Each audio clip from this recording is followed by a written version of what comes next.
Clark Travel. He's all over Facebook. You find Clark Travel on Facebook. Hook up with Philip.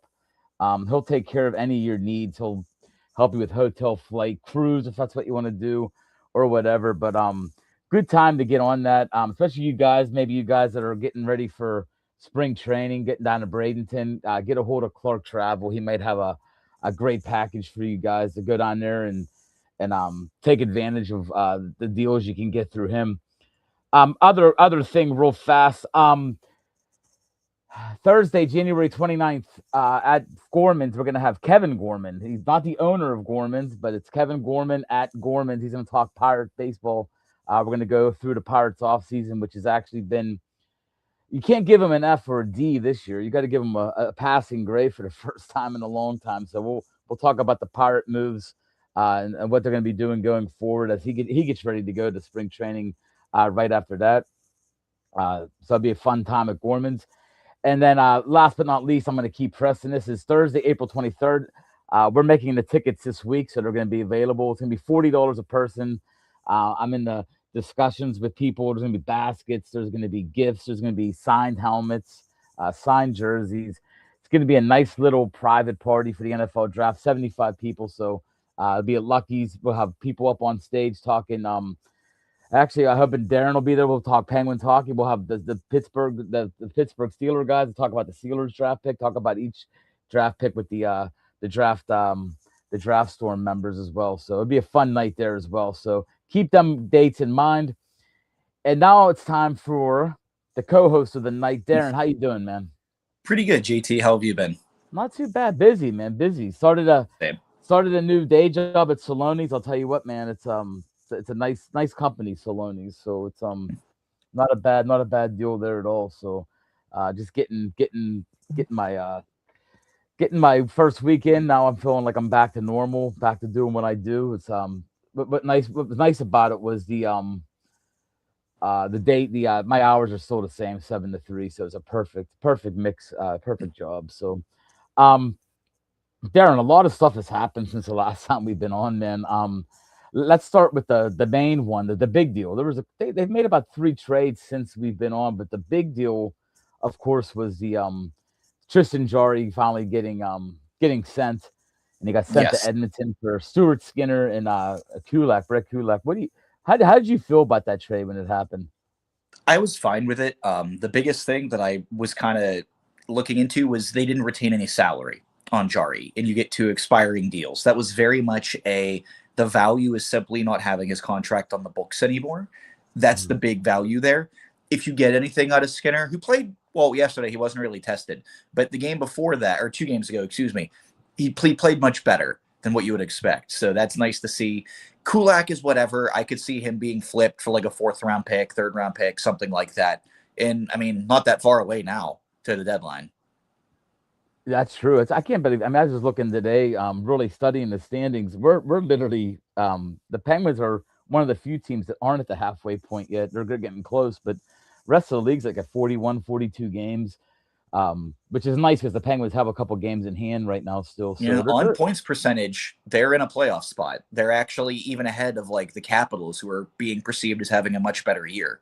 Yeah, that's what I mean. We're in a really good position. That 8-game losing streak in hockey terms wasn't a bad streak because we were getting points still.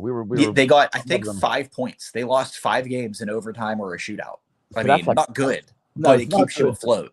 Yeah, you go 0-8 with no points. That's a whole different it's a whole different ball of wax. But they were getting points a lot. I mean, and we'll talk about that as well as we go on. They're like a little bit of look like they're on a little bit of a heater now, which is nice to see. And they play Columbus today, so back to backs. We'll see how they do. One trade I want to talk about, and I wrote an article about it as soon as it happened, and I really that's the wrong one. I really like this trade, man. I wrote about it. It reminds me a lot of what the Pirates did with when they picked up Joey Bart, like a former number 1 pick. I mean, Joey Bart was 2nd overall. They gave him a chance. He had a really good year the first year he came to Pittsburgh, and then last year he didn't do as well. But I like Chinnikov, the value you get with a guy like him. I think it was a great deal. I know we gave up some draft picks, but what do you think about that? Former number 1, get him a different situation. I mean, he scored yesterday. Was that yesterday he scored? Yes, he Yeah, scored on the breakaway. yeah, he hit that right between the 5 hole. It was a beautiful shot, and it's like I like it, man. Like I think that's a future. You can see if he works out, maybe it's a future winger to have with Kindle. Yeah, I think his ceiling is going to be like a high end third line player. His game actually, I mean, he shoots more and shoots harder, but stylistically, he reminds me of Hagelin. Very fast, very aggressive straight line speed, good on the forecheck, very good defensively. That was the thing, even when his scoring wasn't there in Columbus. He was never a black hole defensively. Like he was giving you something. Was it enough to justify taking him as high as they did? Probably not. But like there is a very viable NHL player there. I wasn't thrilled about the pick at first, like giving up the pick, but Yeah, the Blues have been better recently. It's possible that pick they gave up isn't as valuable as it once was, especially with them also having Winnipeg's second round pick, who are currently last place in the entire league. So yeah. that Winnipeg pick is kind of like a pseudo extra first rounder. That makes it a little bit easier. Um, but yeah, Chinico, he's been good. It's only 2 games, but he's been good in both games. Playing his former team today at Columbus. We'll see kind of how he does. But I think there's potential for something there with Kindle. And also it means if you want to send McGroarty or Koivunen back down the Wilkes-Barre for some more time, you can. He fills that wing spot. Because you have to imagine once Malkin's back, that third line is going to be Chinnikov, Kindle, Novak. That's not a bad. I mean, you're starting to build this up where like your third and fourth lines are starting to and their And the fourth fourth line's line. been lights out, by the way, since Lizotte came back. Yeah, and you mentioned that when he came back, it's a big deal that he came back. People don't look at it that way, but he's a player you need, man. They don't have enough good centers to miss Malkin and Lizotte. Like you saw that gap in center, and that's part of the reason I think that losing streak spiraled. Is you couldn't really roll lines. You had to really rely on the Sid line, and if they weren't scoring on a given night, you weren't going to win. Lizotte being back, Kindle looking healthier, having a new winger, and you know what? The second line with Novak centering, it's been fine. Like they haven't been as good as they were with Malkin, but they've been fine. You can at least play them and not have to worry about getting buried for an entire shift. I do. I like that. I mean, I wrote about the trade. I mean, I know he's not. I mean, I know when he got drafted that a lot of experts thought they stretched for him. That he was mainly going into that draft was considered like a mid second round trying to draft pick. But I like the fact that I think that you give a guy a chance, man. And this kind of system, I like what the Penguins. I just like how they play, man. Even that 8-game losing streak, it wasn't like they were playing terrible hockey. They had some bad moments in each game. About them being on a heater all of a sudden, they're not really playing differently. They're just closing games out. Like, that's true. That's very true. 50 minutes of lights out hockey against good teams. Like they lost that really close game in Dallas, and they lost that really close game against Anaheim where they blew those leads late, where they outplayed them for 45, 50 minutes. And those are two teams that are pretty much a lock for playoff spots out west, especially Dallas. And then like they beat Tampa right before that losing streak started. Like they were beating good teams and playing hard. They just couldn't close games. They were one of the worst teams I've ever seen at defending with the extra attacker. Mm-hmm.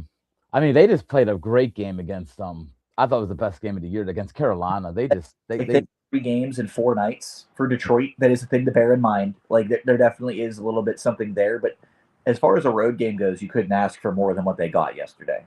Yeah, yesterday's game, and like I said, the Carolina game, I was impressed. I mean, because that's the Hurricanes. I mean, they usually they seem to give us trouble. They did, man. They beat them good.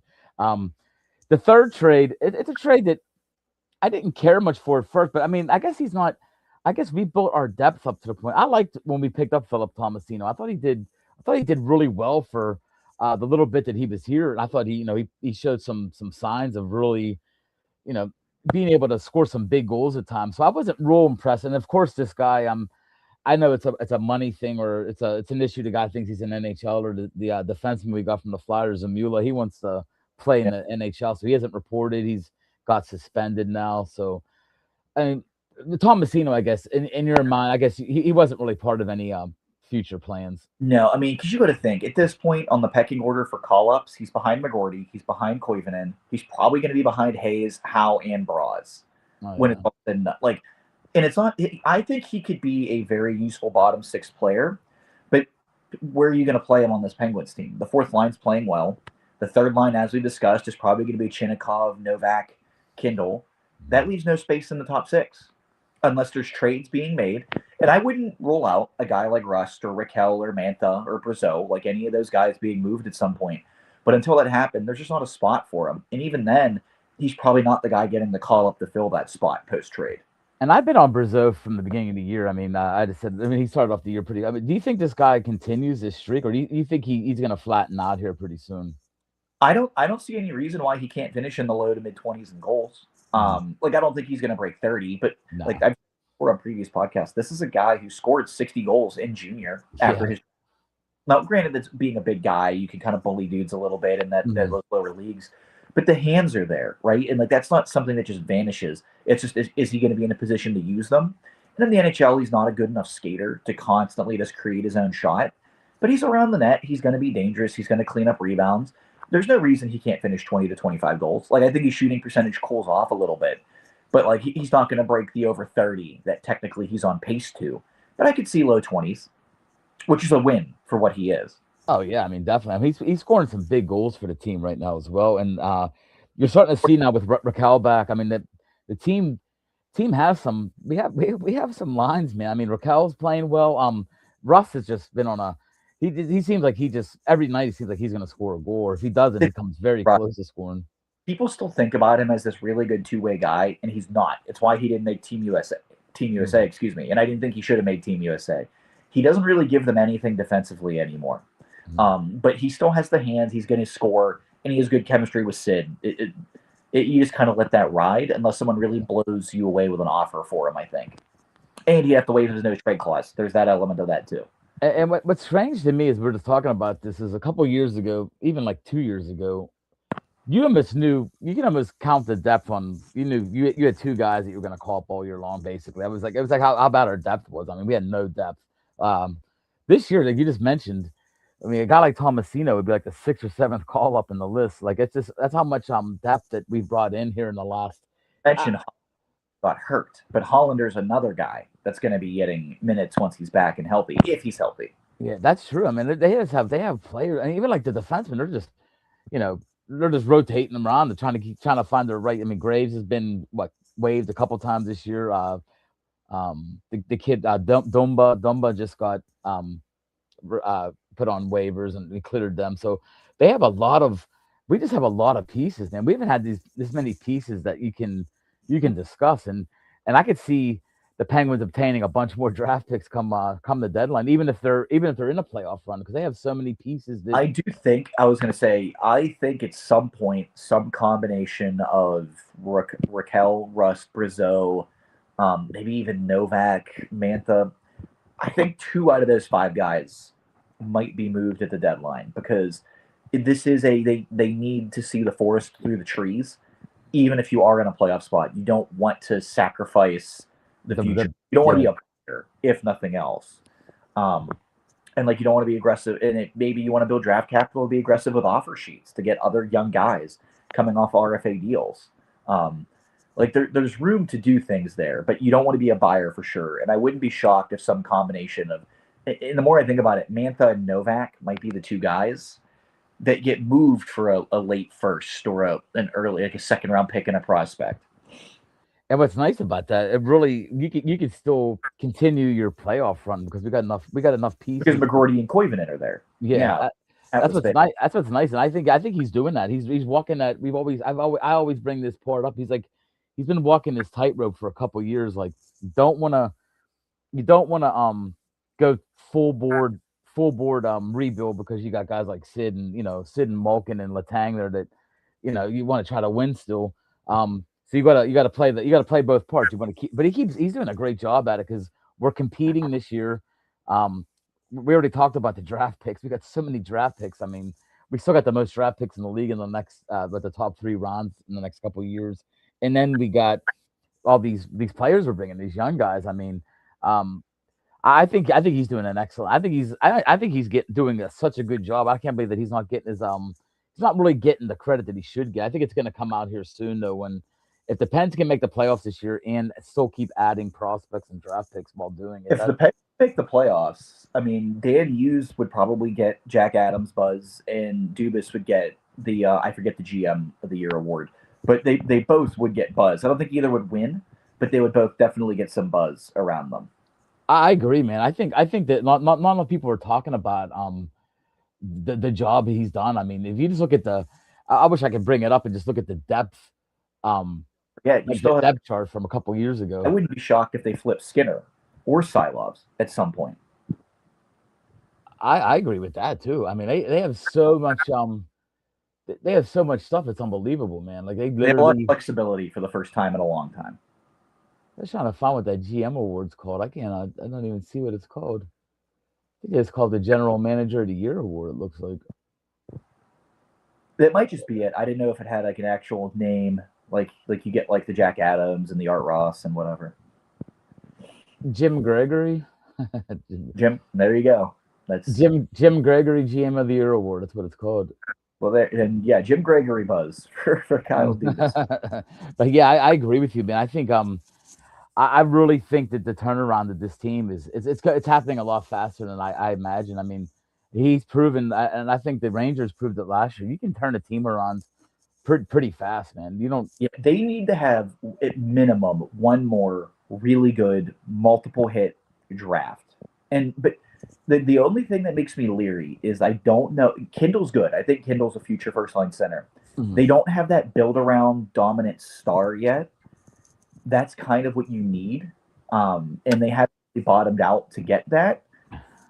What I think what people need to make peace with is even if they make the playoffs this year, I think we are eventually going to see a major drop off year at some point, just because father time comes for everybody, even Sidney Crosby eventually. So I could see them, even if they do well this year, you take a step back eventually because you cannot win without a build around star. Like you just can't. Now maybe you get a guy like that in free agency or via RFA, like Jason Robertson's name being thrown around in that category. I would But love a guy like Robertson. Jeez, yeah, man. I mean, Dallas would be insane to allow that to happen, but you never know. That's But just something. they're a team, aren't they? Sort of. I mean, I know a friend. I have a friend that's a big Stars fan. They're pretty much like salvaging what they can to try to keep this team together. They're like up against the salary cap, if Oh, I ain't mistaken. they've they are a very good team that probably should have a cup by now and don't. Like you get one of those teams every once in a while. You get the Yep. late 10 San Jose Sharks. You get all of these teams. Like eventually, you just get a really great team that should get there and never does. And maybe that's the Stars team. Yeah. They got this year, and that's really it to keep the band together.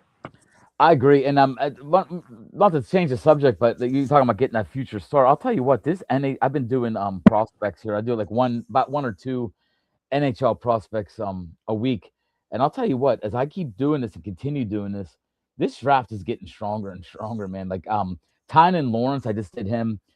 Kid's amazing, a center that could do it all. The guy that I really liked, and I got a lot of feedback from people from Sweden, which is cool, is Ivar Stenberg, a left winger. Denver, make it a Yes. conversation. I think McKenna ultimately still is your 1OA. Mm-hmm. Stenberg's making it a conversation, and Keaton Verhoef is in that conversation too, but I think distant. That's the other guy that I did, the right-handed defenseman. I mean, this draft is to me just getting stronger and stronger. The more that the season goes on, I just saw a thing on Athletic. They had that Tynan Lawrence ranked as the number one guy, the center from Muskegon. So it's just, I mean, I agree with you though. I think McKenna's he's gonna be like that guy. You got to just take him number one. He's just been up there so long. I think it'd be hard for a team to pass on him, but it's going to be interesting. But the Penguins with their picks, man, they might be able to pull something off, and we might be able to find that guy if they can get a. I would love to have a Stenberg to put next to Kindle. I know you need to pick in the top 2 or 3 to do that. Yeah, you'd have to make a deal, and then like I said, they're gonna move a couple forwards. You're gonna have maybe an extra first, and then you're gonna have probably more seconds than what they have right now. I think when this is all said and done. They find the right team, maybe. I know it's tough to do, but you package 2 or 3 number 2s with a 1 or something like that. If you really want to make that jump for a team that just, even if the team does have like a top 5 pick, I mean, the NHL, is it, in your opinion, do you see trades like that where a team just is bottomed out, like they have no talent really in the system? They're looking to get 4 or 5 top guys instead of just getting the one superstar. This draft, I don't think anybody who's in that top 5 or 6 will trade back. I really don't. It's too good of a draft to risk. It is good. I think this is a draft where you absolutely take the quality over quantity. And if you people from Pittsburgh want to see or want to see Stenberg play, there's some videos online. The kid's good, man. Like World he's Junior. scary good. Oh, Yep, and he's scary good. Like he's the kind of guy you can just see flanking Kendall and just be like a future. That'd be a future first line for the Penguins. It should be worth watching. Um, into the our division, the Hurricanes, of course, are they've had they've had a hot streak. But I'll tell you what, the Penguins put them in their place, which was nice. But got the Hurricanes, Islanders, Flyers, Capitals ahead of us right now. But like we already talked about, we got 2 games in hand on two of the teams, 1 game in hand on the Hurricanes. The Flyers are the only team that we're even game wise with.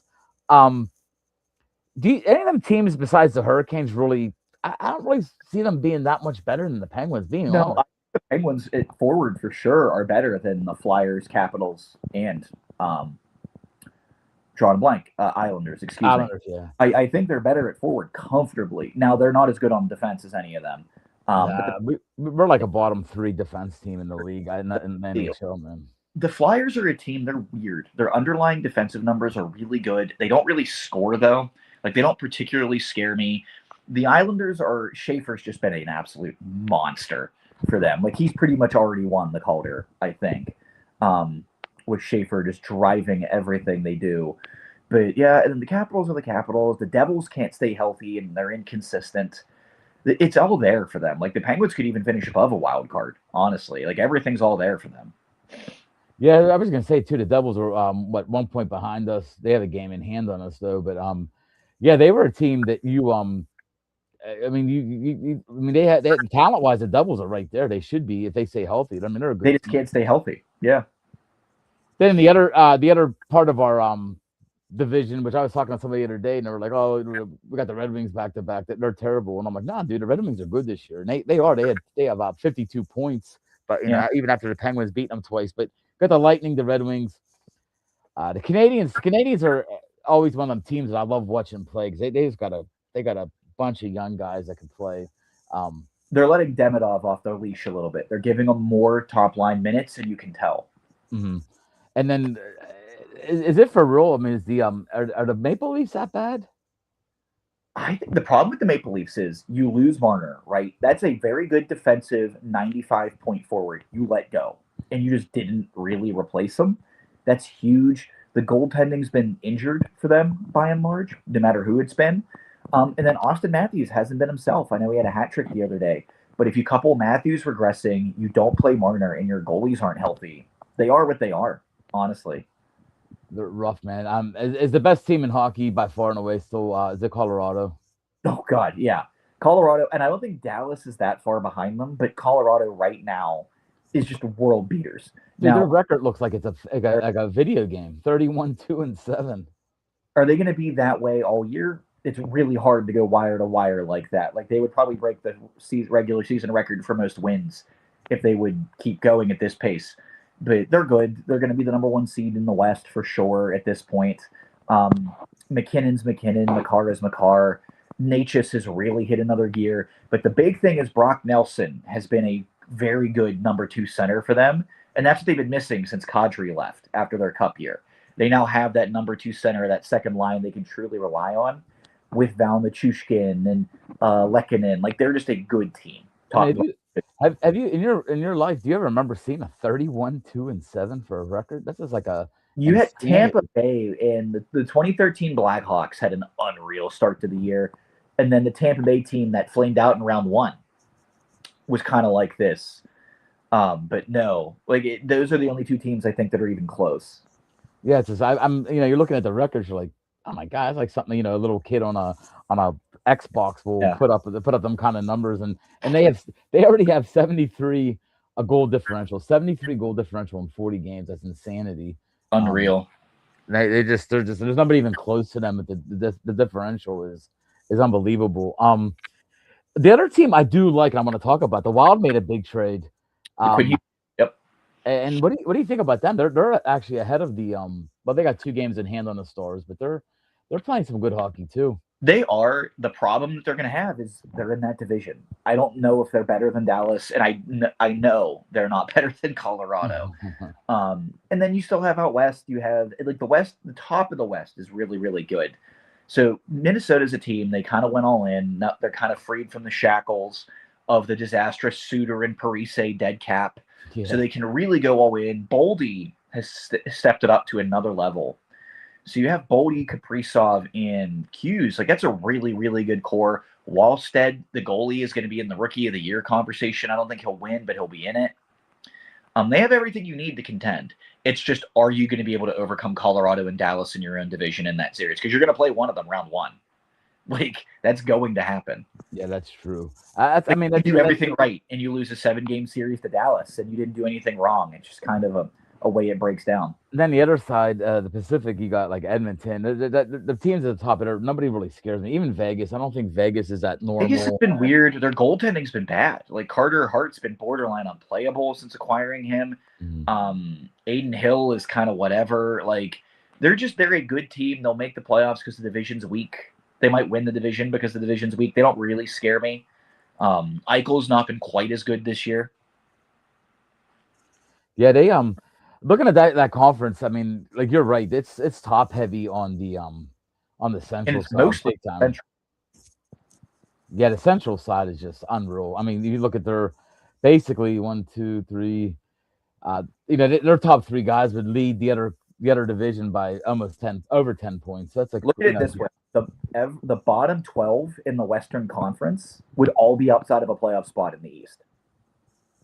That's actually true. At least as of 2 days ago. I haven't checked point percentages since then, so it might have fluctuated. But like 11 or 12 teams in the West, so that's 3 or 4 playoff teams, would not be playoff teams in the East. That's true. I mean, there is a lot of bottom teams that are struggling too, like the Jets, the Flames. They seem like they're 2 teams right now that are sort of like in a bad situation, like especially Calgary. It doesn't seem like Calgary got much to really. Winnipeg, I'm pretty sure, is dead last in the league right now. Yeah, they have 34 points. They're not even. They're 3 points better than or 3 points worse than the Canucks. So the Canucks are pretty bad too. Yeah, there's a lot of teams out west that just kind of need to tear it down. These Canadian teams, man, these Canadian people are going to start going nuts between Toronto, Vancouver, Calgary, and Winnipeg. Ottawa's regressed this year too. What's that? Ottawa's regressed a little bit this year too. That's true. I mean, they're really there ain't many Canadian teams that are. I mean, Edmonton's going to luck out because we already talked about that divisions are kind of it. Yeah, I mean, it's. I think Anaheim has the most talent in the Pacific, young talent in that, but they're just not there yet. Been awesome. He's not gonna get the praise because of Macklin Celebrini, but he's been really, really good. Yeah, and how about Celebrini, man? Did you see that coming that early? I mean, he's putting up some huge numbers. To me, people keep comparing him to Sid, and there's definitely similarities there, but he's just like a bulldog, man. Like, not in like raw physicality, but you can't get the puck off of him. He's not very big, but he's built like a tree stump, like just low center of gravity, real strong.